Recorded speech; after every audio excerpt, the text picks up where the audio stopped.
I'm going to talk about relationships, and I'm going to talk about something that I call 200% relationships.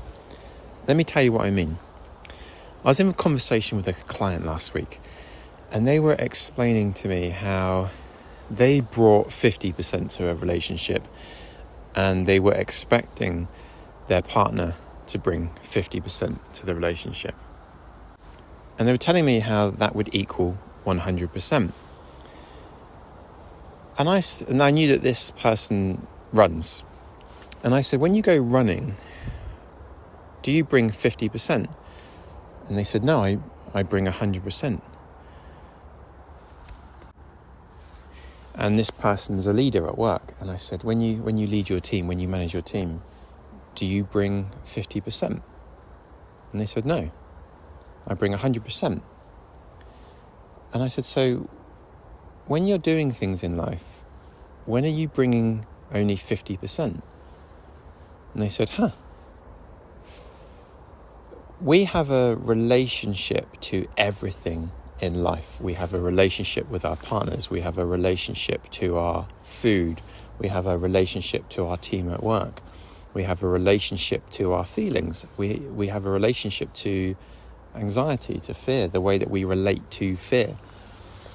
And when we say that we're going to bring 50% to something, and then we have an expectation that that other person might bring 50%, we call that 100%. But what if we brought 100% to our relationships? What if we brought 100% to the one that we loved?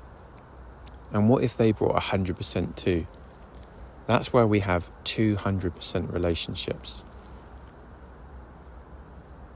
Bringing 50% is playing half the game, hoping and expecting and wanting the other person to make up the difference.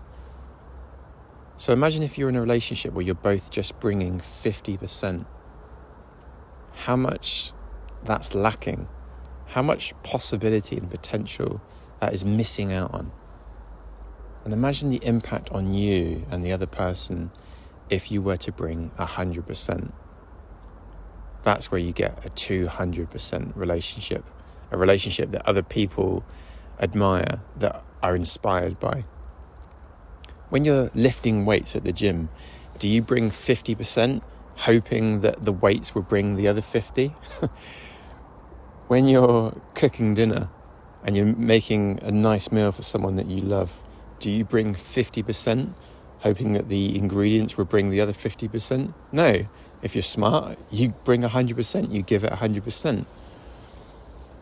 So what's happened where we think that we only need to bring 50% to our relationship with our loved ones?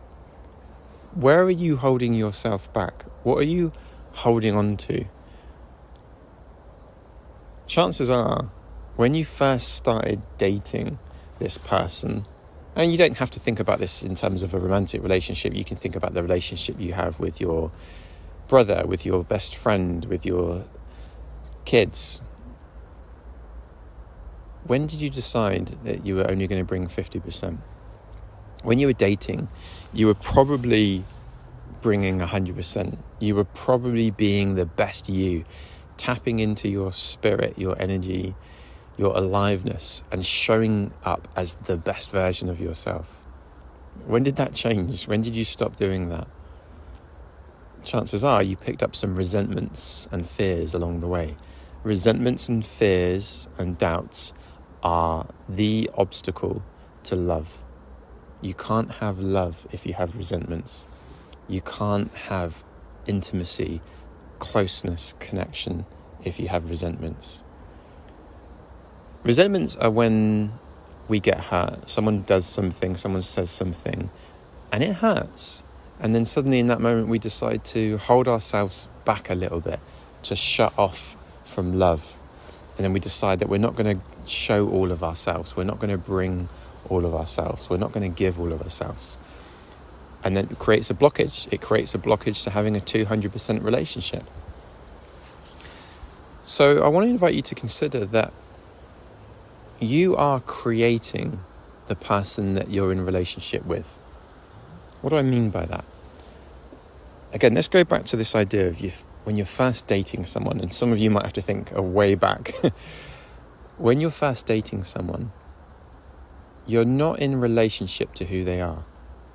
You're in relationship to who you think they are, who you want them to be for you.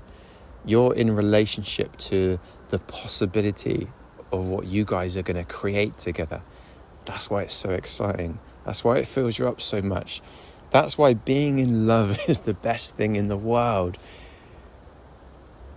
I always remember this sketch with, I think it was Harry Enfield, and there was these kids, Kevin and Perry, and Kevin is this grumpy teenager, and he has a real attitude with his mum and dad, and there's this episode where he has sex for the first time at this party, and he comes in the next morning skipping in, and his mum and dad are like, who is this? And he's in love. He's creating that love. He's creating that idea of that relationship. He's generating that from within his spirit. We all do that. There was a time, maybe it was the first time that we were in love, before we got hurt, before we got burned, before we had baggage, before we accumulated resentments, before we decided that we're going to hold ourselves back in some way and only bring 50 or maybe even 70% to a relationship. We created that love. We created that possibility. So let me ask you this. Thinking about someone that you're in relation to, someone that you're in relationship with, how are you creating them? How are you seeing that relationship? How are you viewing the possibility for your future? And who's creating that viewpoint? Who's creating that interpretation? You are. How you view your partner, how you view your relationship is in you. Where are you holding yourself back? Where are you withholding love? And what is the impact on that? What is the impact of that on you? And what is the impact of that on the person that you're in relationship with? And what would that be like to bring 100% to, where you didn't hold back, you didn't hold back resentments, and you brought 100% and invited them and inspired them for them to bring 100%. The one thing that's getting in your way, I would assert, is baggage, is resentment, is fear, is doubt. But that wasn't there at the start of the relationship. So why does it have to be there now? Because stuff happened. Yeah, I know. Stuff happened that hurt. And then we hold on to that. We hold on to that as if it's a layer over our heart to protect ourselves. To protect ourselves from getting hurt again. But at what cost? Does it really protect you?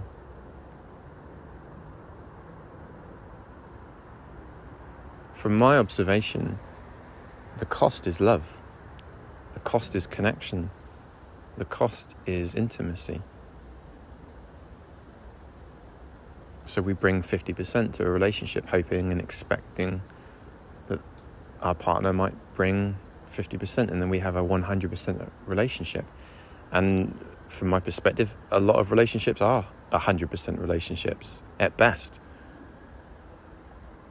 But I've had the fortunate pleasure of witnessing some 200% relationships, and they are relationships to be envied and admired. And so I'm creating a 200% relationship with my wife, with my clients, with my friends, with my family. I'm also creating a new relationship with fear, with doubt. I have a relationship with fear. My relationship with fear now is I love my fear. It has messages for me. It tells me things that I need to know. And so I welcome fear, I welcome doubt.